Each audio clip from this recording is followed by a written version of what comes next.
طاہر محمود صاحب اپنے کالم میں لکھتے ہیں کہ چند دن قبل میرے ایک جاننے والے کا ٹچ موبائل سواریوں والی گاڑی میں رہ گیا۔ انہوں نے کسی سے موبائل لے کر اپنے نمبر پر فوراً کال کی تو ڈرائیور نے کال ریسیو کی اور موبائل ایک دکان پر رکھوا دیا۔ انہوں نے جا کر وہاں سے وہ موبائل اٹھا لیا۔ میرا اپنا موبائل ایک دفعہ گم ہو گیا تھا۔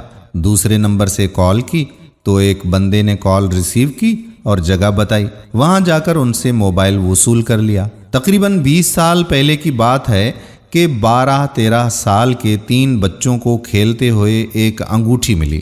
گھر جا کر دکھائی تو پتہ چلا کہ سونے کی اور اچھی بھلی قیمت کی انگوٹھی ہے۔ والدین نے آس پاس کے گھروں میں بات کی تو مالک کا پتہ چل گیا، اسے انگوٹھی لوٹا دی۔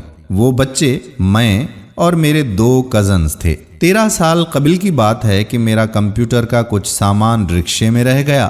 رکشے والے کو گھر نہ مل سکا تو اس نے وہ سامان اس دکان پر پہنچا دیا جس دکان سے میں نے کمپیوٹر اور سامان رکشے پر رکھوایا تھا۔ پچھلے سال میں کالج کے طلباء کے ساتھ ٹور پر گیا اور وہاں ایک مسجد میں نماز پڑھی تو ہمارے ایک ساتھی کی تقریباً 40,000 کی قیمتی گھڑی وضو کرتے ہوئے وہاں رہ گئی۔ کافی وقت کے بعد اسے یاد آیا۔ ہم فوراً واپس گئے۔ ادھر کسی نے گھڑی اٹھا کر امام مسجد کو دے دی تھی۔ امام مسجد نے ہم سے نشانی پوچھ کر گھڑی ہمارے حوالے کر دی۔ ایک دفعہ میرا لیپ ٹاپ والا بیگ ایک دکان پر رہ گیا۔ تقریباً 55,000 کا لیپ ٹاپ تھا۔ میں واپس گیا تو دکاندار نے بیگ سنبھال کر رکھا ہوا تھا۔ میں ایک دفعہ صبح اپنی گاڑی میکینک کے پاس چھوڑ آیا۔ جب دوپہر کو گاڑی واپس لینے گیا تو اس نے صرف 300 روپے مانگے۔ حالانکہ کام کی نوعیت دیکھتے ہوئے میرا اندازہ یہ تھا کہ کم از کم 3-4 ہزار کا بل بنے گا۔ جب میں نے حیرانگی سے پوچھا تو اس نے بتایا کہ معمولی سا نقص تھا اور صبح ہی تھوڑی دیر میں دور ہو گیا تھا۔ میں اس کی امانت داری سے بڑا متاثر ہوا کہ اگر وہ چاہتا تو دھوکہ دے کر 3-4 ہزار روپے مجھ سے لے سکتا تھا۔ رات 11 بجے کے لگ بھگ بائک اور ڈمپر آمنے سامنے ٹکرا گئے۔ بائک والا شدید زخمی ہو گیا۔ لوگوں نے فوراً اٹھایا اور ہسپتال لے گئے۔ بندے کی جان بچ گئی۔ ڈاکٹرز نے بتایا کہ اگر مریض کو لانے میں مزید کچھ دیر ہو جاتی اور خون مزید نکل جاتا تو مریض نہ بچ پاتا۔ یہ لورا چوک ہری پور کا واقعہ ہے۔ 2 بائکس آمنے سامنے ٹکرا گئیں اور 4 بندے شدید زخمی ہو گئے۔ لوگوں نے فوراً اٹھا کر ہسپتال لے گئے۔ ان پر پاس سے خرچہ بھی کیا اور خون کی ضرورت پڑی تو خون بھی دیا۔ چاروں کی جان بچ گئی۔ ایک بندہ حادثے میں شدید زخمی ہو گیا۔ لوگ اٹھا کر ہسپتال لے گئے مگر انہوں نے دیکھنے سے انکار کر دیا۔ وہ لوگ اسے دوسرے شہر ایبٹ آباد لے گئے۔ پاس سے اچھا بھلا خرچہ بھی کیا، کافی سارا وقت بھی دیا اور اپنا خون تک دیا، حالانکہ ان میں سے کوئی بھی زخمی کو جانتا تک نہیں تھا۔ گزشتہ رمضان کی بات ہے کہ گلگت سے اسلام آباد جاتے ہوئے کار کا سرائے صالح ہری پور میں حادثہ ہو گیا۔ گاڑی بالکل ٹوٹ گئی مگر اللہ نے سواریوں کو بچا لیا۔ مقامی 7-8 افراد اس وقت تک ان کی مدد میں لگے رہے جب تک ان کے سارے معاملات حل نہیں ہو گئے۔ میرے ایک جاننے والے کا اپنی غلطی سے حادثہ ہو گیا۔ 2 دن بعد ہوش آیا۔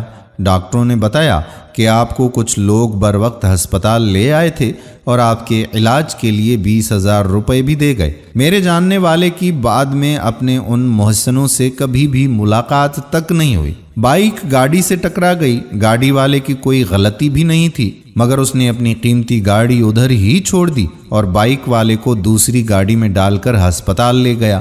زخمی بہت سیریس تھا مگر بر وقت طبی امداد ملنے سے اس کی جان بچ گئی۔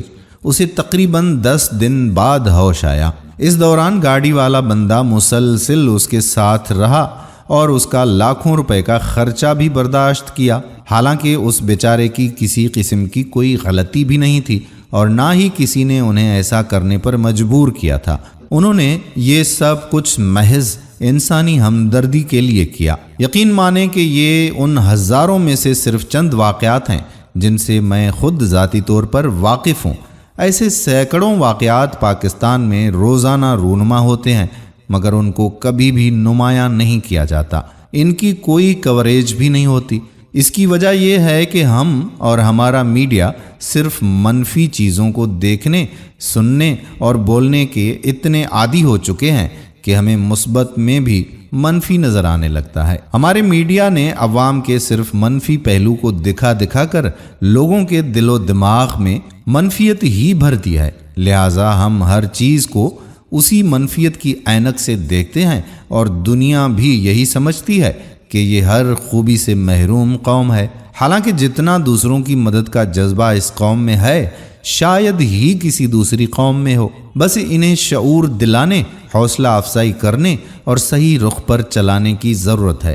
مجھے معلوم ہے کہ بعض اوقات اس کے برعکس واقعات بھی وقوع پذیر ہوتے رہتے ہیں، مگر میں ان کا ذکر نہیں کر رہا، کیونکہ ان کا دن رات اور ہر وقت ذکر کرنے کے لیے ہمارا میڈیا اور دیگر بہت سارے حضرات پہلے سے ہی موجود ہیں۔ ہم دعا کرتے ہیں کہ اللہ تعالی ہماری قوم پر اپنا کرم فرمائے اور ہمیں سیدھے راستے پر چلنے کی توفیق عطا فرمائے، آمین ثم آمین یا رب العالمین۔ دوستو، اگر ویڈیو پسند آئی ہو تو اپنے دوستوں کے ساتھ اسے شیئر ضرور کیجیے گا۔